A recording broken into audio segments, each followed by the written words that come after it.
en pleine promenade, en pleine randonnée. Je profite de la nature pour vous faire partager mes réflexions. Ma question est simple. Est-ce que la Torah, qu'on va fêter son don à Shavuot, à la fête de Shavuot, est-ce que la Torah est compatible avec nous, êtres humains? Est-ce qu'on peut prétendre recevoir la Torah? Est-ce que c'est possible? Ma question est simple. Moshe est monté sur le mont Sinaï. Il est parti chercher la Torah pour la donner au peuple juif. Il est redescendu avec les tables de la loi. Et qu'est-ce qu'il a vu? Le peuple juif ont fait le veau d'or et ont fauté. Ils ont fait de l'idolâtrie. Il a pris ces tables de la loi.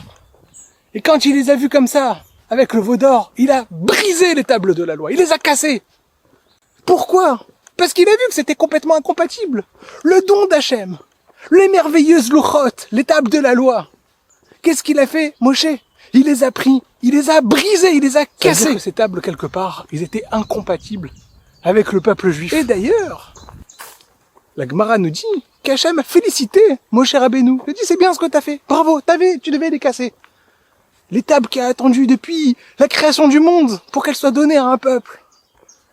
Les tables où il y a tous les secrets à l'intérieur. Ce merveilleux cadeau. Moshe n'a pas hésité. Il les a pris, il les a brisés. Et encore plus étonnant, juste après qu'il les a brisés, c'est-à-dire qu'il savait que c'était pas compatible avec le peuple juif, ben il dit à Hachem, tu sais, finalement ils ont fauté, mais s'il te plaît pardonne-leur, redonne-leur les tables de la loi. Et Hachem, Dieu, écoute la prière de Moshe et accepte de lui redonner des deuxièmes tables qu'il va donner cette fois-ci au peuple juif, et cette fois-ci il leur donne, sans les briser bien évidemment. Mais Moshe, tu viens de voir que c'est incompatible avec le peuple juif. Tu viens de voir que c'est pas possible, qu'il fallait les briser. Qu'est-ce qui s'est passé entre les premières tables et les deuxièmes tables? Qu'est-ce qui a changé? Pourquoi les premières tu les brises? Parce que c'est pas compatible. Et les deuxièmes, y a pas de problème. Allez, on va leur redonner. Mais qu'est-ce qui a changé? T'as bien compris que c'était pas compatible. Alors pourquoi tu leur redonnes? Et à ce moment, ce que je me demande, alors si c'était pas compatible, comment nous on peut espérer comprendre quelque chose dans la Torah? Comment on peut prétendre vouloir accomplir la Torah? Quand même, Moshe, il n'a pas hésité à les briser parce qu'il a vu que c'était pas compatible avec nous. Alors cette question que je vous laisse réfléchir parce qu'on va rentrer dans Sermez. Alors il faut savoir que Sermez, pour ceux qui veulent faire cette randonnée, ça peut être, c'est à la moitié du chemin, donc entre Dourdan et Saint-Chéron. D'accord? Donc quelqu'un qui voudrait arrêter sa randonnée ici, il pourrait, parce qu'il y a une gare de RERC ici. Donc on peut finir ici. Quelqu'un qui a plus les forces, qui veut pas aller jusqu'à Saint-Chéron, bien qu'il reste un village vraiment magnifique avec une petite mare en plein milieu. Mais il peut s'arrêter à Sermez, il y a une gare d'RERC. Alors si on reprend notre réflexion sur Shavuot, est-ce que la Torah est compatible avec l'homme? Alors, pour essayer de faire avancer la réflexion, moi ce que je vais vous proposer d'aborder les choses sous un certain angle. Et pour ça, il faut comprendre qu'il y a des incohérences entre plusieurs enseignements de nos sages des Chachamim. Et on va essayer de comprendre comment ça se fait qu'il y a des choses qui ont l'air contradictoires et comprendre comment ça peut répondre éventuellement à notre réflexion. Il y a des enseignements dans la Gemara, dans le Zohar, dans différents endroits qui montrent que la Torah, en fait, c'est une entité, c'est quelque chose qui précède même la création du monde. Il faut comprendre qu'est-ce que ça veut dire. On va y revenir. Mais que ça précède le monde. C'est écrit dans le Zohar, par exemple, que Hachem istakel beoraita ou bara alma. Que Hachem a regardé ce qui a marqué dans la Torah pour créer le monde. Donc ça veut dire que la Torah précède le monde. Il y a aussi d'autres enseignements. Il y a une Gemara, un passage de Gemara dans Psachim, qui dit qu'il y a 7 choses qui ont précédé la création du monde. Et une de ces choses-là, c'est justement la Torah. Il y a aussi cet enseignement dans les prophètes. Imlo beriti yomam valaila, chukot shamayim va'aret le samti.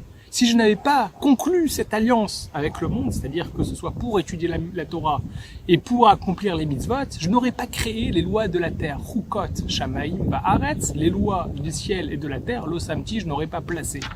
Donc il y a cette notion-là que la Torah précède justement la création du monde. Qu'est-ce que ça veut dire que ça précède? Alors si on regarde par exemple, c'est beaucoup développé dans le Maharal, mais dans d'autres commentaires, que le fait que ce soit que ça précède la création du monde, le monde, c'est ce qui est régi par les limites. C'est des choses qui sont limitées. D'accord? Il y a des handicaps.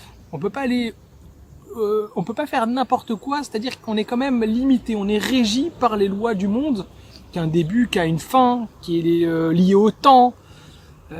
C'est pour ça le monde, c'est une création. Création, c'est un début, ça a une fin, c'est limité. Quand on parle de quelque chose qui précède le monde, ça voudrait dire que c'est au-dessus des limites. C'est de l'ordre du spirituel, c'est de l'ordre de l'illimité. Dieu, c'est le plus illimité, c'est le plus spirituel, et donc absolument pas régi par des lois, par une rigueur, sans rentrer dans les détails du Tzimtzum, comment Dieu s'est obligé à rentrer dans certaines rigueurs, mais c'est pas le sujet. Mais voilà, ce serait quelque chose qui dépasse les lois, les critères de ce monde-là. Donc ça voudrait dire que la Torah, c'est quelque chose de parfait, quelque chose qui n'a pas de début, qui n'a pas de fin, c'est quelque chose qui est au-dessus des lois de la Terre. Donc ça renforcerait notre question de savoir comment nous, qui sommes des créatures, nous qui sommes des êtres vivants, qui ont un début, une date de péremption, puisque après 120 ans, on part. Chaque personne meurt après 120 ans, que Dieu nous préserve et qui nous tienne en bonne santé jusqu'à ce moment-là. Et ça veut dire que voilà, que la Torah serait au-dessus de la capacité de l'homme, puisque l'homme justement il est régi par ces lois de la création. Donc la Torah, comment réussir à faire rentrer la Torah, quelque chose d'exceptionnel, parfait, qui précède le monde, à quelque chose à la perception de l'homme? C'est une question qu'on pourrait se poser. Mais il y a d'autres enseignements qui nous disent par contre que la Torah fait partie de la création. Comme par exemple une Gemara qu'on connaît dans Baba Batra, qui nous dit que ce serait une création pour une solution, un antidote aux pulsions, aux mauvais penchants, ce qu'on appelle le Yetzer Hara. Comme la Gemara elle dit, Barati Yetzer Hara, Barati lo Torah Tavlin. Dieu a créé le Yetzer Hara, le mauvais penchant, la tentation, la pulsion, tout ce qui rentre sous le terme de Yetzer Hara, le mauvais penchant. Mais comme antidote, Dieu a créé la Torah, qui est une antidote justement au Yetzer Hara. Donc on voit tout d'un coup que la Torah prend cette connotation de création qui serait régie par les règles du monde, qui serait une solution au Yetzer Hara, au mauvais penchant. Donc comment comprendre justement cette contradiction? D'un côté on nous dit que la Torah c'est quelque chose de parfait, qui sort de l'ordre du monde, d'un autre côté on nous dit finalement ça fait partie des critères de ce monde-là. Mais pour expliquer cela, on pourrait rentrer dans les détails qu'on a même développés quand on a posé la question. On a dit que Hachem a donné 2 Torahs finalement. Il n'y en a pas une, il y en a 2. Ça a été donné la première fois le Sissivan, ce qu'on va fêter avec la fête de Shavuot, mais ce sont les tables de la loi que Moshe a brisées. Ça c'est la première Torah. Mais plus tard, après la prière de Moshe Rabbeinu, après qu'Akadosh Baruch Hu, Dieu, a accepté de redonner la Torah, la Torah va être redonnée quand? À Yom Kippour, les deuxièmes tables. Donc on voit qu'en fait, il y a 2 Torahs. Et il y a des différences entre les deux. Et peut-être si on regarde un petit peu ces différences, on va se rendre compte que peut-être ça peut coller avec les différents enseignements des Chachamim, de nos sages, qu'il y a une Torah qui précède le monde, qui peut être incompatible avec l'homme, et une autre Torah qui pourrait être compatible avec l'homme parce que c'est régi par les règles du monde, de la création. Après que Moshe a brisé les tables de la loi, les Luchot, Hachem lui a dit, maintenant, quand il a accepté de lui redonner les Luchot, il a dit non, cette fois-ci, Psol Lecha Luchot. Tu vas, toi, façonner des Luchot.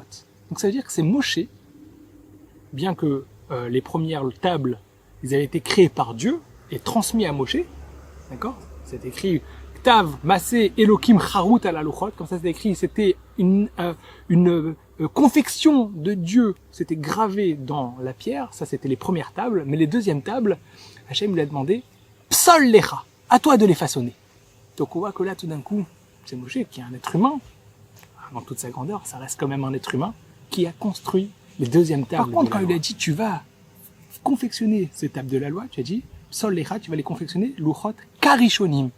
Il faudra par contre qu'ils aient une valeur qui ressemble aux premières. Alors comment comprendre? On va essayer de faire court et donner une idée succincte. Peut-être que ça peut donner une piste de réflexion sur notre question. Après c'est ouvert, chaque personne a lui de réfléchir à cette question et essayer de trouver les réponses qui vont le convenir. On voit qu'il y a différents événements dans l'histoire qu'il y a eu comme ça à chaque fois. Un premier essai, si on peut dire comme ça entre guillemets, un premier essai, et après une correction, et on a donné une deuxième chance. Il y a eu le monde qui a été créé avec Adam Arishon, le premier homme. On a dit voilà, tu vas rentrer dans le paradis, le Gan Eden, le jardin d'Éden, et tu vas pas manger un seul fruit. Qu'est-ce qu'il a fait? Paf! Il a mangé le fruit. On dit bon, à ce moment-là, les critères ont changé et le monde sera régi d'une autre manière. Il y a aussi le peuple juif. Ils sont sortis d'Égypte, ils devaient rentrer en Eretz Israël. Qu'est-ce qu'ils font? Ils envoient des explorateurs et paf, allez, 40 ans dans le désert et on va faire les choses différemment. Et il y a aussi la Torah. Quand la Torah a été donnée, première chose qui a été faite, c'est que Hachem a donné des tables à Moshe Rabbeinu, il les a brisées parce qu'ils ont fait l'idolâtrie, et hop, il va redonner des autres tables. Et je pense qu'on peut expliquer les choses comme ça. En réalité, il faut que les tables, notre aspiration, c'est la perfection. La perfection du monde de Adam Arishon avant la faute. L'aspiration à ce qu'on appelle le Dordéa, la génération de la conscience, qui était cette génération qui sont restés dans le désert, qui sont pas rentrés en Eretz Israël. Et aussi les tables de la loi qui étaient parfaites, qui ont été brisées par Moshe Rabbeinu. Mais on sait très bien que cette perfection-là, finalement, elle est incompatible à nous. C'est vrai, la Torah, quelque part, a quelque chose d'incompatible. Parce que nous ne sommes pas des êtres parfaits. On a envie de faire des gros projets, on a envie de s'améliorer, on a envie de et paf, on flanche. On essaie de faire des projets pour s'améliorer, pour essayer d'arriver à un état de conscience, etc. Et puis finalement, on est repris par notre nature. On n'est pas parfait. Alors comment comprendre que recevoir la Torah, c'est pas un moment précis. C'est une construction. C'est des efforts. Il faut mettre des efforts. Il faut faire une construction, pas après pas. Le vouloir, faire rentrer cela dans notre vie. Et effectivement, la Torah, c'est bien au-dessus de nos capacités. Et d'ailleurs, la Gemara nous dit que la Torah ne peut être donnée que Kemiché Ose Atzmo, Kemiché Eneno. Qu'il faut s'annuler envers la Torah, parce que sinon, on n'est pas capable de le recevoir. La Torah a été donnée dans le désert, et les Chachamim nous disent, c'est seulement quelqu'un qui se met lui-même, comme s'il était un désert, c'est-à-dire le vide total pour le recevoir, qu'il peut recevoir la Torah. Il faut faire un travail pour le recevoir. C'est pas quelque chose qu'on reçoit de manière automatique. Il faut le vouloir. Il faut adapter notre vie à la Torah. Il faut faire une construction. Les premières louchot, c'était un cadeau. Si on avait reçu la Torah à ce moment-là, tout aurait été parfait. Mais on n'en était pas capable. On n'avait pas fait les efforts, on n'avait pas fait le travail pour le recevoir. Donc d'abord, il fallait les briser. D'abord, il fallait les casser pour comprendre que finalement, après, il faut que l'homme amène lui-même sa construction. Que l'homme, il amène lui-même psol lecha, qu'il faut confectionner nous-mêmes nos louchot. Et après, avec notre confection, avec un travail, avec des efforts pour vouloir recevoir la Torah, pour aspirer à recevoir la Torah, à ce moment-là, Hachem nous le donne karishonim, comme les premières louchot. D'ailleurs, les premières louchot, qui étaient brisées, qui ont une perfection incompatible avec nous, ils avaient leur place dans le Saint des Saints, dans le Haron, dans l'Arche de l'Alliance, dans le Kodesh HaKodashim. Mais ça, c'est seulement à condition que Psol Lecha, à condition qu'on a confectionné nous-mêmes nos propres tables. À ce moment-là, Dieu, il va nous redonner cette profondeur, quelque chose qui s'approche de la perfection, comme un cadeau. Mais avant tout ça, il a besoin de voir qu'on fasse notre travail personnel. Les premières louchot, elles n'étaient pas compatibles, mais on n'a pas compris aussi qu'il fallait faire notre travail. Donc il fallait les briser. Et après, une fois qu'on a reconstruit par nous-mêmes, avec notre propre matériau, avec notre propre envie, notre propre motivation, Akadosh Baruch Hu nous la redonne. On arrive à Shavuot, et ben il faut comprendre que la Torah, même si on arrive au Sissivan, c'est le don de la Torah, ben elle va pas venir. Ça va être une brisure, ça va être incompatible si on fait pas notre travail nous-mêmes pour comprendre en quoi ça nous revient, en quoi ça nous apporte, et pourquoi on doit être désireux de cette Torah, pourquoi on doit le vouloir et être motivé de la recevoir. Il faut d'abord faire ce travail, psol lecha louchot karishonim. Il faut nous qu'on confectionne ces louchot, ces tables, et après Akadosh Baruch Hu, il nous donne la Torah, et il nous donne justement il nous donne cette possibilité de s'approcher d'une perfection grâce à notre travail à l'intérieur de la Torah.